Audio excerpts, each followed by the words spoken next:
په پت کې لویه شوې یم په پت کې مې روزګار افغانه مسلمانه یم ټیکری مې افتخار افغانه مسلمانه یم د ژوند لار لویه شوې یم په پت کې مې روزګار افغانه وړاندې کوونکی مولوي محمد یاسین فهیم ټیکری مې افتخار ټیکری مې راته پاتې د ژوند لار ننګونای زلیږي پر پلو کتار کتار افغانه مسلمانه یم ټیکری مې افتخار افغانه مسلمانه یم ټیکری مې افتخار په پت کې لویه شوې یم په پت کې مې روزګار افغانه مسلمانه یم ټیکری مې افتخار افغانه مسلمانه یم ټیکری مې افتخار همت مې له ځوانانو دا جهان سره سیالي کړي همت مې له ځوانانو دا جهان سره سیالي کړي زه دین وطن ساتم روح او تن مې ور نظر افغانه مسلمانه یم ټیکری مې افتخار افغانه مسلمانه یم ټیکری مې افتخار بسم الله الرحمن الرحيم الحمد لله رب العالمين حمد الشاكرين الصلاة والسلام على سيد الأنبياء والمرسلين سيدنا ونبينا وشفيعنا ومولانا محمد وعلى آله وأصحابه الطيبين الطاهرين قدرمنو اوریدونکو د ژوند د لارې د خپرونې مینوالو السلام علیکم ورحمت الله وبرکاته ستاسو روغتیا او خوشحالي د پاک رب نه غواړم په دې هیله چې د صحت او عافیت جامې په تن ولرئ او خوشحالي مو په برخه وي دا دی زه محمد یاسین فهیم د ژوند د لارې د خپرونې په وړاندې کولو کې ستاسو په خدمت کې یم زموږ د نننۍ خپرونې موضوع بیا هم وینا ده زموږ مسلمانانو خویندو ته په لومړي کې اسلام او د ښځې حقوق زموږ په ټولنه کې د اسلام په اړوند ناسم او غلط تصورات وجود لري او له مختلفو اړخونو ورته لمن وهل کیږي بعضې داسې انګیري که چیرته اسلامي نظام حاکم شي نو موږ به په تیارو کې پاتې شو موږ به په تیارو کې ژوند کوو او د ترقي او پرمختګ له کاروان نه به موږ په شا پاتې شو په ځانګړې توګه د ښځو په اړوند داسې ګمان کوي چې د هغوی مقام به راټیټ شي او حال دا چې دا خبره د واقعیت نه خلاف ده داسې مفسدین شته په دې دنیا کې چې په اسلامي ټولنه کې د مختلفو اړخونو نه دې مسایلو ته هغوی لمن وهي خو د دوی دا خبره د واقعیت نه خلاف ده ځکه اسلام د ښځې د حقوقو یوازینی ضامن دی او که اسلامي نظام حاکم شي نو ښځې به د سړیو په نسبت له ډیر فیض او برکت نه برخمنې شي زه غواړم چې په مختصر ډول د ښځو په اړوند بعضې مسایل تاسو ته زه واضح کړم اول د ښځې د شخصیت استقلال د ښځې د شخصیت خپلواکي اسلام هغه یوازینی نظام و چې ښځه د یو مستقل شخصیت په توګه وپیژندله او د خپلو احکامو په څرګندولو یې د هغې د شخصیت اعتراف وکړو او د ښځو د حقوقو د لاسته راوړلو لپاره یې بېسارې مبارزه وکړه اسلام سلګونه کاله مخکې د ښځې لپاره د رایې او نظر حق ورکه او دا حق یې هغوی ته وروباښه دا په داسې زمانه کې چې انسانانو به ښځه د شیطان استازې ګڼله او د هغوی له شخصیت نه به انکار کوه په داسې یو حالت کې اسلام د لومړي ځل لپاره د هغوی شخصیت ثابت کړه او په ټولنیزو چارو کې ورته د رایې او نظر حق وروباښه په یو اسلامي نظام کې هره بالغه ښځه د رایې او نظر حق لري دا چا ورکه دا اسلام ورکه او حال دا چې په هغه وخت کې به هغو خلکو ښځه د شیطان استازې ګڼله او د هغوی له شخصیت نه به انکار کوه اما د شخصیت استقلال چې ښځې ته ورکړی هغه د اسلام مقدس دین ورکړی دی دویمه مسله د ښځې ملکیت او میراث اسلام ښځو ته د کامل او پوره ملکیت او میراث حق ورکړی دی ښځه حق لري چې خپل ځان ته ملکیت ولري څو هغه په کار واچوي او له ګټې نه یې برخمنه شي او د هغې په مال کې نه پلار او نه ورور نه او نه خاوند هیڅ حق هم نه لري دریمه مسله د ښځې تعلیم اسلام د یو کامل او شامل دین په حیث د علم زده کړه په نر او ښځه فرض کړې ده لکه د محمد رسول الله صلی الله علیه وسلم وینا هم دغه ده په دې اړوند چې کومه غلط فهمي د ښځو د تعلیم په رابطه موجوده ده هغه د اسلام د دښمنانو یو ایجاد او د اسلام د دښمنانو یو افترا ده چې هغوی دا وایي چې د اسلام مقدس دین ښځو ته د تعلیم او د زده کړې حق نه دی ورکړی دا د اسلام د دښمنانو وینا دي اسلام ښځو ته دا حق ورکړی چې د خپلې اجتماعي وظیفې په چوکاټ کې هر ډول پوهه لاسته راوړي او ځان د علم لوړو پوړیو ته ورسوي. اسلام په دې اړوند اسلامي حدود، احکام، مقررات او التزاماتو ته توجه کول شرط ګرځولي چې ښځه دې د اسلامي حدودو ته توجه وساتي، اسلامي احکاماتو او مقرراتو التزاماتو ته توجه وکړي، بیا کولی شي چې هغه تعلیم او درس هم وکړي. هغه کسان چې نن د تمدن او د مساوات غږونه کوي، نو اوس تاسې وینئ چې ښځه په اسلامي او غربي تمدن کې څومره فرق لري. هغه ښځه چې په غربي تمدن کې ژوند کوي د هغه ژوند څنګه دی، او هغه ښځه چې په اسلامي ټولنه کې ژوند کوي د هغه ژوند څنګه دی. ګرانو خویندو، تاسو باید په دې پوه شئ چې اسلام ښځې ته عزت ورکوي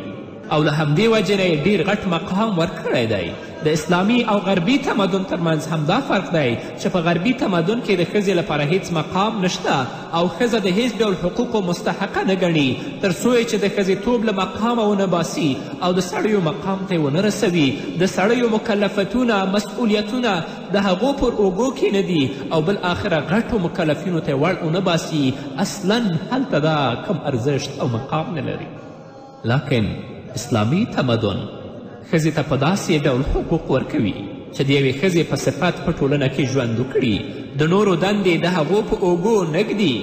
او یوازې د هغو مکلفیتونو مسؤلی ګڼي چې د هغې له فطرت او انساني جوړښت سره برابر وي. مسلمانان په دې اړوند خپل تمدن د غرب له تمدن نه څو چنده لوړ ګڼي او په دې یقین لري چې د اسلام دریځ په دې اړوند په سمو او معقولو اساساتو بنا دی. نو په دې لحاظ آماده نه دي چې خپل یو پاک او صحیح حکم پرېږدي او د نورو ناولو او ناپاکو حکم ومني چې هغه د غربي تمدن حکم دی. نن ورځ چې مسلمانان یا هغه کسان چې واقعي مسلمانان دي او په اسلامي ټولنه کې ژوند کوي د دیو مخالفت له اوسني ټولنې او غربي تمدن سره چې ښځه او نر په ګډه ډول پکې ژوند کوي په کوم تعصب او ړوند تقلید نه دی ولاړ، بلکې موږ په یو کامل بصیرت غواړو چې خپل ځان، خپله ټولنه او خپل ټول بشریت د کامیابي او فلاح لور ته بوځو، هغوی ته د هلاکت او بربادي نه نجات ورکړو. همدارنګه مسلمانان په خپلو عقلي دلایلو دې نتیجې ته نه دي رسېدلي، بلکې تاریخي نتایج هم زموږ دا موقف تاییدوي او د غربي تباه کوونکي تمدن آثار او نتایج چې د نورو قومونو لپاره زیری دي د خپل سر په سترګو وینو او هغه د خپل عقل او کامل بصیرت له مخې پیژنو. نو په دې لحاظ حاضر نه یو چې خپل قوم د هلاکت او بربادي کندې ته وغورځوو، ځکه دا هغه هدف دی چې غربیان غواړي موږ د هغې په طرف بوځي. هغو خپل اخلاقي ارزښتونه لاسه ورکړي دي او اوس غواړي چې نور هم په دې مهلک مرض باندې اخته کړي، یعنې مسلمانان هم په اخلاقي فسادونه باندې اخته کړي. مسلمانان دا غواړي چې د ملک او ملت پرمختګ او د هغې ترقي باید د اسلام لوړو احکامو او اخلاقو په چوکاټ کې وي، تر څو داسې نشي چې خدای مکړه د مادي ترقي او تمدن په خاطر له هغې قیمتي او ګرانبیه سرمایې نه چې اسلامي او اخلاقي ارزښتونه دې بې برخې شو او په نتیجه کې د اخروي سعادت او خوشبختي نه محروم پاتې شو. هغه سرمایه چې د میلیونونو انسانانو د پاکو وینو په ارزښت تر موږ پورې رارسېدلې ده او زموږ دښمنان شپه او ورځ د هغې د لمنځه وړلو په هڅه کې دي. مسلمان که زموږ خویندې دي او کورونه دي باید راویښ شي او د غرب او د اسلام په تمدن کې باید هغوی مطالعه وکړي، هغه فرقونه چې موجود دي هغه دې ځان ته روښانه کړي. نو ګرانې خورې، په دې اساس تاسو باید فیصله وکړئ چې غربي کلتور او ژوند خوښوئ او که اسلام. تاسو له دې دوه تګلارو څخه باید یوه انتخاب کړئ او د دې حق نه لرئ چې دواړه سره ګډ کړئ، یعنې غربي تمدن او اسلامي تمدن. که اسلام خوښوئ نو پوره غاړه ورته کیدئ او خپل ژوند د هغه مطابق عیار کړئ، ځکه اسلام په ډیر واضحه توګه حکم کوي او فرمایي الله و یا ایها الذین آمنوا ادخلوا فی السلم کافه، ای هغه کسانو چې ایمان مو راوړی دی نو په اسلام کې پوره داخل شئ. یعنی اسلام د خپل ژوند په هر اړخ کې تطبیق کړئ او ستاسې د ژوند یو اړخ هم باید د اسلام له دایرې نه بهر نه وي. هغه ژوند چې د اسلام او کفر دواړو نه مخلوط وي او ګډ وي، نه په دنیا کې په کار راځي او نه په آخرت کې څه ګټه لري، او د دې دواړو ترمنځ ګډ ژوند او بیا ورته اسلامي ژوند نوم ورکول له تش چل او فریب نه پرته بله معنا نه لري، لکه نن ورځ چې موږ وینو خلک په دې بدبختیو کې اخته دي. ځینې وایي چې اسلام ښځه د سړي تابع ګرځولې ده او هیڅ مقام او درجه یې نه ده ورکړې، او داسې انګیري چې اسلام نعوذ بالله بېعدالتي او بېانصافي کړې ده. لکن زموږ خویندې باید په دې باندې پوه شي چې کوم حقوق چې غرب نظام ښځو ته ورکوي هغه د یوې ښځې په حیث نه ورکوي، بلکې هغوی په لومړي سر کې ښځه نیمه سړی کړي او بیا ورته د نارینهو له حقوقو نه یو څه ورکړي. هغوی غواړي چې ښځه اوږه په اوږه د سړو سره کار وکړي. برابره خبره ده که هغه کار د ښځې له فطرت او جوړښت سره برابر وي او که نه وي، دا د اسلام او انسانیت د دښمنانو دسیسې دي. او نن دا خبره کوي چې ښځه اسلام د نارینه تابع ګرځولې او دا د هغو په حق کې نعوذ بالله بېعدالتي او بېانصافي ده. قدرمنو اورېدونکو، د خپرونې په دې وخت کې راځو لنډې دمې نه وروسته زموږ خپرونه دوام. قدرمنو اورېدونکو، بیا هم زموږ سلامونه او نیکې هیلې ومنئ. دا ښکاره خبره ده چې کوم کارونه ښځې سرته رسوي سړی یې نشي رسولی سرته،